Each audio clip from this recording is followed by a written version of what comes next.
हाय दोस्तों, good evening साथियों। मैं रोहित, आप लोग देख रहे हैं target with Rohit YouTube channel. अगर आप लोग इस चैनल पर पहली बार विजिट कर रहे हैं साथी, तो आप लोग सब्सक्राइब और बेल आइकन बिल्कुल दबाना ना भूलें। ठीक है साथी। आज आपको मैं हिंदी का नेक्स्ट ईयर का मतलब 2016 का करवाए थे, 2017 का मैं आपको क्या कराऊंगा, प्रीवियस ईयर का क्वेश्चन मैं आपको कराने चल रहा हूँ। ठीक है, सेकेंड ईयर का, थर्ड सेमेस्टर का। ठीक है साथी, आज आपकी क्लास जो है थर्ड सेमेस्टर पे हिंदी की 2017 वाली क्लास चलेगी। ठीक है साथी, आप लोग चलिए देखिए अपने दोस्तों तक पहले मैं आपको अवगत करा दे रहा हूँ, बता दे रहा हूँ कि अपने दोस्तों को ज़्यादा से ज़्यादा जोड़ने का और शेयर करने का प्रयास कीजिए इस सेशन से। ठीक है, आपको अभी परीक्षा के संबंध में जानकारियाँ जब पीएनपी के माध्यम से आएंगी तो आपको बताया जाएगा, लेकिन अभी आप लोग इसको पढ़ते रहिए, देखते रहिए। ठीक है, प्रीवियस ईयर में जो आपके क्वेश्चन बनते हैं, आते हैं, उसको आप देखिए साथियों, आज मैं पहला क्वेश्चन आपको बताऊंगा। पहला क्वेश्चन इसमें, जिसका जन्म पहले हुआ है, पूछा है जिसका जन्म पहले हुआ है का अर्थ है। तो जिसका जन्म पहले हुआ उसको बोलते हैं अग्रज। क्या कहते हैं? अग्रज कहते हैं। ठीक, और भी आप देखिए इसका ऑप्शन क्या होगा, पहले का ऑप्शन हमारा क्या होगा, बी। ठीक, इसमें और भी चीज दिया गया है, आप भी देखिए जो और ऑप्शन दिए गए हैं। अग्रज का आपको बता ही दिया अर्थ, जिसका जन्म क्या हुआ है, पहले हुआ हो। अनुज, अनुज मतलब होता है छोटा भाई। क्या होता है? छोटा भाई। भ्राता मतलब क्या होता है, भाई। ठीक है, भ्राता का मतलब भाई। पितामह, पितामह मतलब पिता के पिता को, अर्थात दादाजी को। ठीक है, पितामह पिता के पिता को अर्थात दादाजी को। ठीक है, चलते हैं साथी अगले क्वेश्चन पर। अगला क्वेश्चन है, आंख का अंधा नाम नयन सुख, लोकोक्ति का अर्थ बताना है। अप्रत्याशित लाभ होना, अनायास सम्मान करना, आत्म प्रशंसा करना, गुण के विरुद्ध नाम होना। मैंने आपको ऑप्शन चारों पढ़कर बताया, फिर बताता हूं।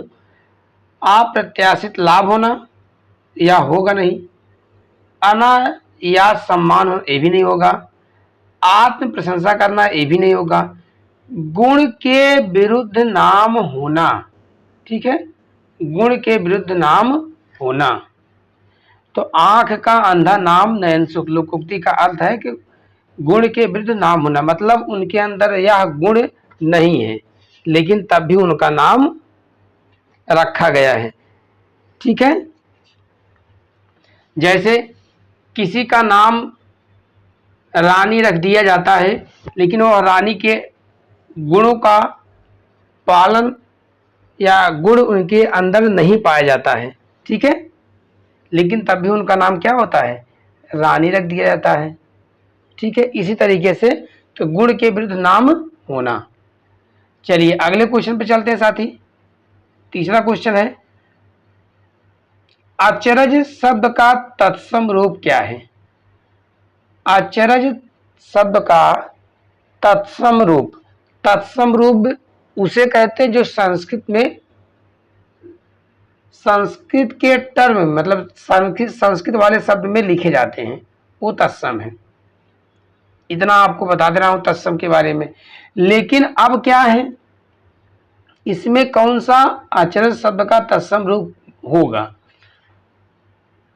तो यह होगा नहीं आश्चर्य, ए भी नहीं होगा, ए भी नहीं होगा, ना तो ए होगा, ना तो बी, ना तो डी। क्या होगा हमारा आंसर? हमारा आंसर सी होगा, आश्चर्य। अचरज का तत्सम रूप क्या होगा साथी? आश्चर्य होगा। चलिए अगले क्वेश्चन पर, चौथे क्वेश्चन पे चलते हैं। तपस्वी का तद्भव, आपको तत्सम अभी बताए हैं। तत्सम संस्कृत जैसे होता है, लेकिन तद्भव क्या होता है, हिंदी में जैसे जैसे हिंदी होता है, लिखा जाता है, वैसे हिंदी का रूप जो होता है वो तद्भव का होता है। जैसे देशज भाषा में, ठीक है, जो लिखी जाती है वो सब क्या है, तद्भव है। अब देखिए तपस्वी का तद्भव क्या होगा, तपसी, क्या होगा, तपसी होगा। क्या होगा साथी, तपसी होगा।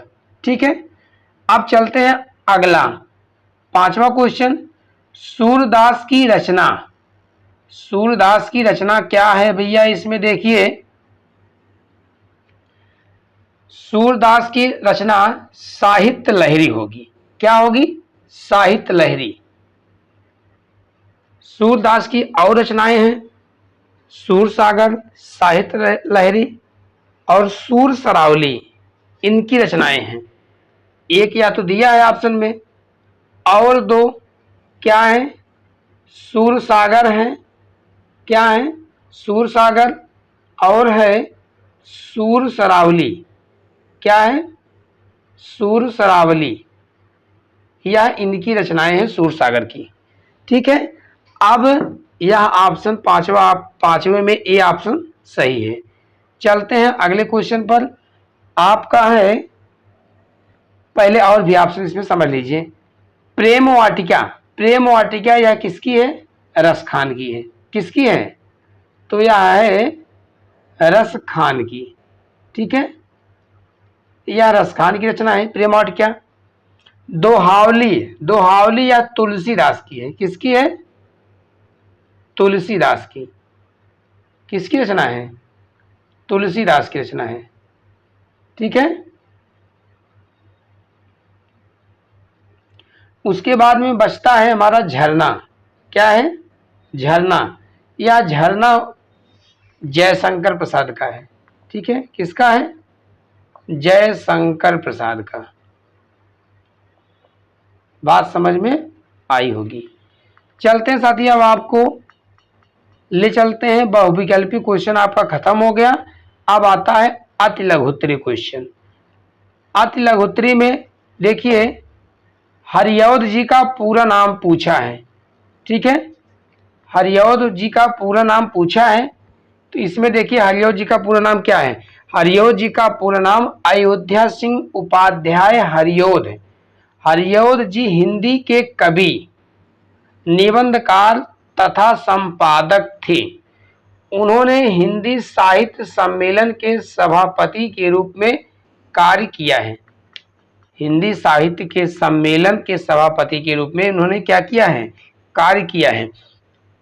चलिए आपको हरिऔध जी का पूरा नाम बता दिया गया कि अयोध्या सिंह उपाध्याय हरिऔध। ठीक है, यह इनका पूरा नाम है, या इनको हरिऔध की उपाधि दी गई थी। ठीक है, चलते हैं अगले क्वेश्चन पर, सातवें क्वेश्चन पर। उन्नति तथा कृपण शब्दों का विपरीतार्थक शब्द लिखिए। उन्नति का विलोम क्या होगा, अवनति। कृपण होता है कंजूस, दाता मतलब होता है दानी। ठीक है, कृपण का क्या होगा, कंजूस, दाता क्या होगा, दानी। उन्नति क्या होगा, अवनति। यही आपसे क्वेश्चन पूछा था, उन्नति और कृपण का। चलते हैं अगले क्वेश्चन पर। अगला क्वेश्चन है हमारा आठवां। सावन तथा किसान का तत्सम रूप पूछा है भैया। सावन का होगा, सावन का तत्सम क्या होगा, श्रावण होगा। क्या होगा, श्रावण। किसान का तत्सम क्या होगा, कृषक होगा। क्या होगा, कृषक। तत्सम रूप पूछा था। चलिए नौवां क्वेश्चन है, आंसू काव्य के रचयिता कौन है। आंसू काव्य के रचयिता जयशंकर प्रसाद हैं। इनका प्रथम संस्करण 1925 ईस्वी में साहित्य सदन, चिरगांव, झांसी से प्रकाशित हुआ था। ठीक है, आंसू यह जो है आंसू काव्य के रचयिता कौन है, तो जयशंकर प्रसाद जी हैं। ठीक है, इनका जो प्रथम संस्करण 1925 में आया था, उसमें साहित्य सदन, चिरगांव, साहित्य सदन के चिरगांव झांसी से आप आंसू काव्य जो प्रकाशित हुआ था वो झांसी से प्रकाशित हुआ था। झांसी कहाँ है? उत्तर प्रदेश में। ठीक है, अगला क्वेश्चन साथी, अगले क्वेश्चन चलते हैं। देखिए आपसे पूछा है आकाश से तारे तोड़ना। क्या है? आकाश से तारे तोड़ना। मुहावरों का अर्थ बताते हुए आप अपने वाक्य में प्रयोग कीजिए। मुहावरे का अर्थ है आकाश से तारे तोड़ना, असंभव कार्य करना। इसका अर्थ है क्या? असंभव कार्य करना। भैया कोई आकाश से तारा तोड़ के ले चला आएगा? नहीं ना, तो यह क्या है? असंभव कार्य हुआ ना। ऊपर आकाश में जितने तारे हैं उन तारों को क्या कोई तोड़ के लेके चला आएगा? सामान्य व्यक्ति? नहीं ना, तो यह क्या है? असंभव कार्य है। तो इसका वाक्य प्रयोग क्या है? वाक्य प्रयोग भी कहा है, अर्थ भी बताने के लिए कहा है। क्या क्या क्या बोला है? अर्थ बताते हुए वाक्य प्रयोग भी कीजिए। ठीक है, तो भारत की क्रिकेट टीम के लिए ऑस्ट्रेलिया से मैच जीत लेना मानो आकाश से तारे तोड़ लेना जैसा है। ठीक है, चलते हैं अगले क्वेश्चन पर। हिंदी जगत में महाप्राण कवि के रूप में कौन सा कवि जाना जाता है? हिंदी जगत में महाप्राण कवि के रूप में सूर्यकांत त्रिपाठी निराला। कौन है? सूर्यकांत त्रिपाठी निराला जी को माना जाता है। इन्हें हिंदी साहित्य छायावादी युग के प्रमुख कवि थे। इन्हें हिंदी साहित्य में छायावादी युग के प्रमुख कवियों में माना जाता है। उन्हें महाप्राण की उपाधि उनकी गहरी और शक्तिशाली भाषा शैली के लिए दी गई थी। इनको महाप्राण की उपाधि किसके लिए दी गई थी? तो भैया गहरी और शक्तिशाली भाषा शैली के लिए इनको दिया गया था महाप्राण की उपाधि। महाप्राण की उपाधि हिंदी जगत में किसको दिया गया? तो सूर्यकांत त्रिपाठी निराला जी को दिया गया।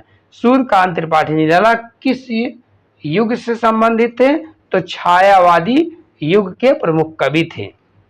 ठीक है साथियों, आपको यह इतना समझ में आया होगा।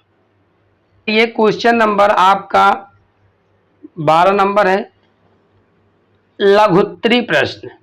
ठीक है, शॉर्ट आंसर। गद्य और पद्य में क्या लिखना है? अंतर लिखना है। आप गद्य और पद्य में अंतर लिखने के लिए समझिए। पहला पॉइंट है गद्य का और पद्य का अलग अलग है दिया है, तो मैं आपको एक एक पॉइंट बताते चलता हूं। एक गद्य का बताऊंगा, एक पद्य का बताऊंगा। वाक्यों से बनी ऐसी रचना जो विचार प्रधान हो गद्य कहलाती है। वाक्यों से बनी ऐसी रचना जो विचार प्रधान हो क्या कहलाती है? गद्य कहलाती है। ठीक है, अब क्या है? पद्य। छंदबद्ध या छंदयुक्त ऐसी संगीतात्मकता युक्त रचना जिसमें भाव एवं कल्पना की प्रधानता हो क्या कहलाती है? पद्य कहलाती है। ठीक है, कहने का मतलब ये हुआ जिसमें आप गा करके लय तुक छंद बोध का प्रयोग नहीं कर पाते हैं, वह गद्य होता है। गद्य में जिसमें लय तुक छंद बोध का आप प्रयोग नहीं कर पाते हैं वह गद्य होता है। जिसमें लय तुक छंद बोध आदि का प्रयोग आप कर लेते हैं वो क्या होता है? पद्य होता है। अर्थात जिसको हम गा करके पढ़ लेते हैं वो पद्य है, और जिसको हम गा करके नहीं पढ़ पाते हैं वो क्या है? गद्य है। अब आता है अगला, गद्य के वाक्यों में विराम इत्यादि के नियमों का पालन किया जाता है। ठीक है, अगले पॉइंट में गद्य के वाक्यों में विराम इत्यादियों के नियमों का क्या होता है? पालन किया जाता है। पद्य में इन नियमों का कोई बंधन नहीं होता है। पद्य में क्या होता है? इन नियमों का कोई बंधन नहीं होता है। चलिए अगले पॉइंट में, गद्य में लय की कोई भूमिका नहीं होती है। मैंने अभी आपको बताया ना, लय तुक बंद बंद है, तो क्या है, इसमें लय की कोई भूमिका गद्य में नहीं होती है। पद्य में लय की भूमिका विशेष होती है। चौथे पॉइंट में, गद्य में छंद का कोई उपयोग नहीं होता है। पद्य में पद्य की रचना छंदबद्ध एवं छंदयुक्त होती है। पांचवा, इसमें चिंतन मनन तर्क वितर्क विवेचना आदि की प्रधानता होती है। पद्य में हृदय तत्व की प्रधानता होती है। पद्य में क्या होती है, हृदय तत्व की क्या होती है, प्रधानता होती है। चलिए क्वेश्चन नंबर आप 13 को समझिए। लेखन कार्य करते समय कागज और आंखों के बीच कितनी दूरी होनी चाहिए? लेखन कार्य करते समय कागज और आंखों के बीच की दूरी लगभग क्या है, 30 से 40 सेंटीमीटर दूरी होनी चाहिए। यह दूरी आंखों पर अनावश्यक दबाव को कम करने और थकान से बचने में मदद करती है। लेखन कार्य करते समय, क्या करते समय, लिखते समय कितनी दूरी, 30 से 40 सेंटीमीटर होनी चाहिए। लेकिन वहीं पढ़ने के लिए अस्पष्ट दृष्टि की न्यूनतम दूरी 25 सेंटीमीटर होती है। यह विज्ञान के अकॉर्डिंग है। लेकिन आपको हिंदी में क्या है, हिंदी में कागज और आंखों के बीच की दूरी क्या है, 30 सेंटीमीटर लिखते समय। ठीक है, 14वां क्वेश्चन, अगला क्वेश्चन 13 हो गया। अब देखिए, किन्हीं 4 विराम चिन्हों का उदाहरण सहित समझाइए। मतलब कोई विराम चिन्ह 4 है, इसमें क्या करिए, आप उदाहरण सहित, एग्जाम्पल सहित उनको क्या करना है, आपको समझाना है। चलिए आपको बताते हैं। विराम चिन्ह, जिन चिन्हों द्वारा अर्थ की स्पष्टता के लिए वाक्य को भिन्न भिन्न भागों में क्या किया जाता है, बांटते हैं। व्याकरण या रचना शास्त्र में उन्हें विराम चिन्ह कहा जाता है। क्या कहा जाता है, विराम चिन्ह। विराम चिन्ह के प्रकार, विराम चिन्ह के कई प्रकार होते हैं। पहला है पूर्ण विराम चिन्ह। पूर्ण विराम चिन्ह का प्रयोग वाक्य के अंत में किया जाता है। क्या होता है, वाक्य के अंत में क्या होता है, पूर्ण विराम चिन्ह का क्या होता है, प्रयोग किया जाता है। जैसे हिंदी हमारी राष्ट्रभाषा है। हिंदी हमारी कैसी भाषा है, राष्ट्रभाषा है। अर्ध विराम चिन्ह, जब किसी वाक्य में अल्प विराम से अधिक तथा पूर्ण विराम से कम समय का ठहराव हो तो उसे क्या कहते हैं, अर्ध विराम।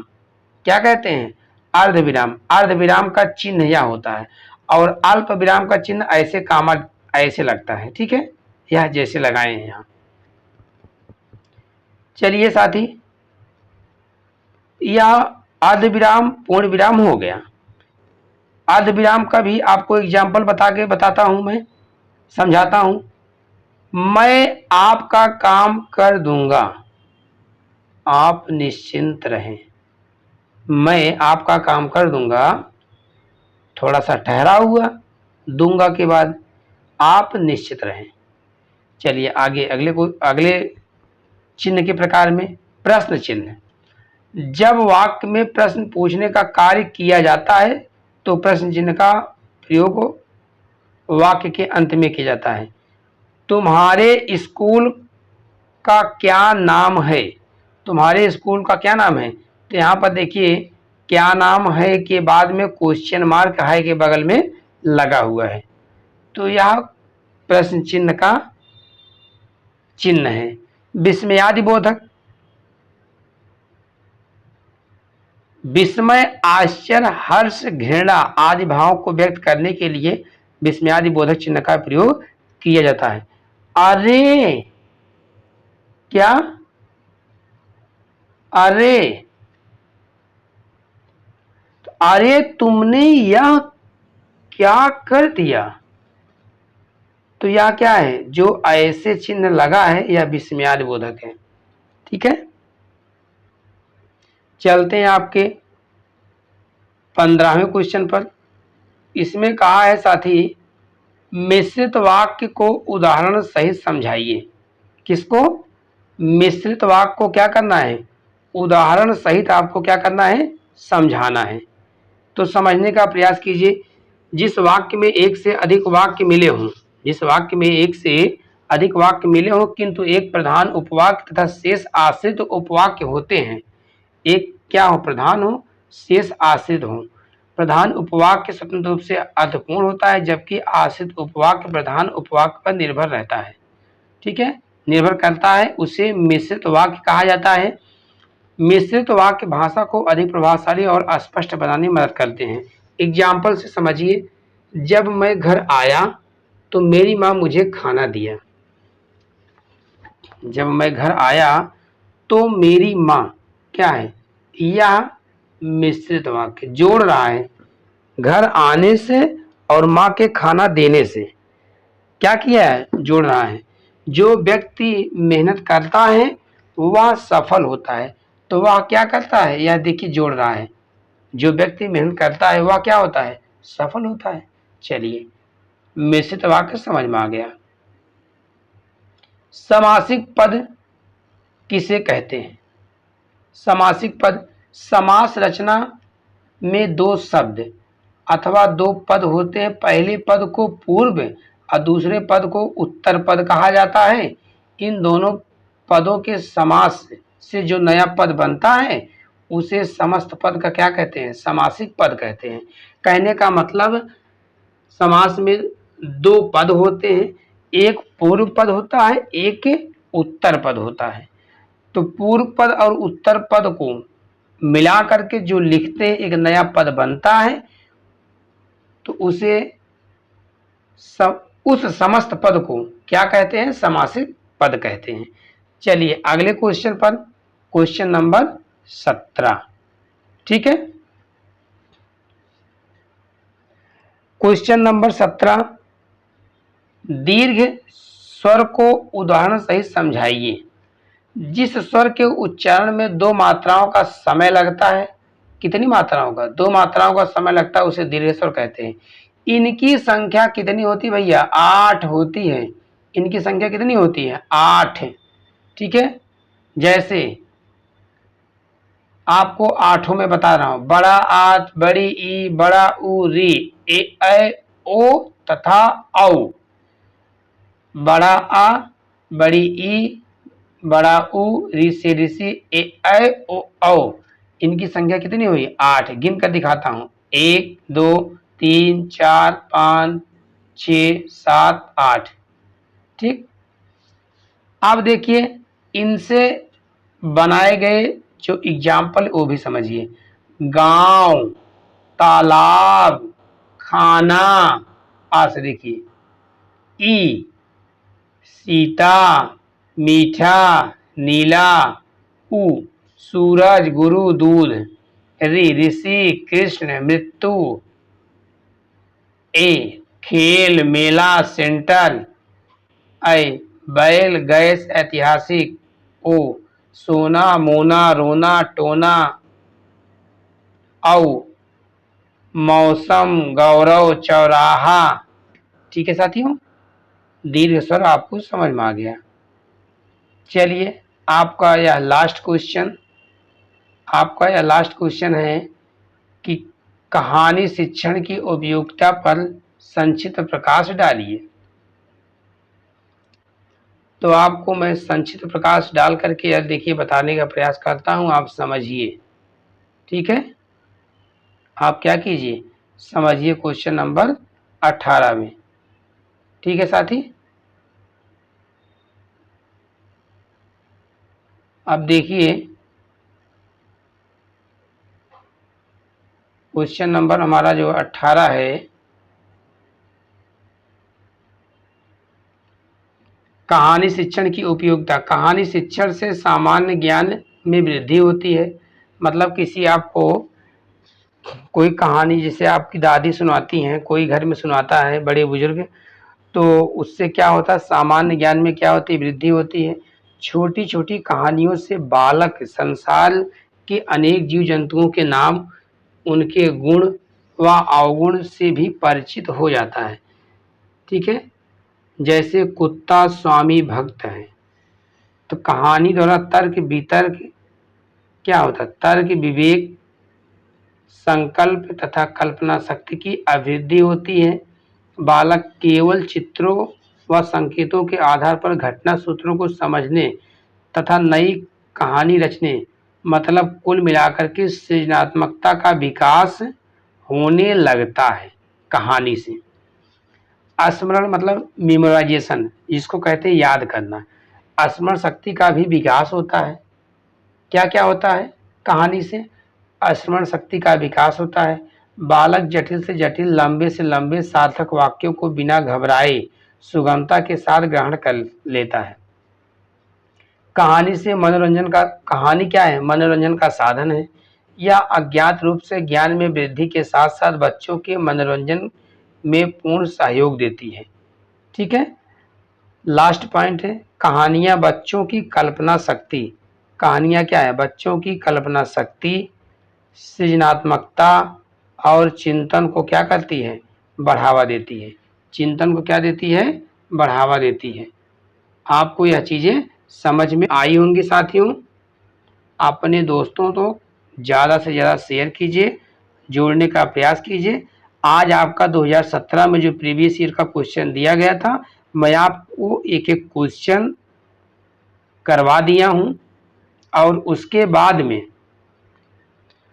आपकी नेक्स्ट क्लास में अगले सत्र का हिंदी का क्वेश्चन कराएंगे। साथी अपने दोस्तों को ज़्यादा से ज़्यादा जोड़ने का प्रयास कीजिए। जितने भी साथी हैं उन सबको जोड़िए, जिससे कि जितने हमारे डीएलएड परिवार के भाई और बहन हैं सभी को प्रीवियस ईयर का क्वेश्चन समय रहते ही सब कुछ उनको एक औपचारिक तरीके से हमारे इस प्लेटफॉर्म के माध्यम से उनको मिल सके।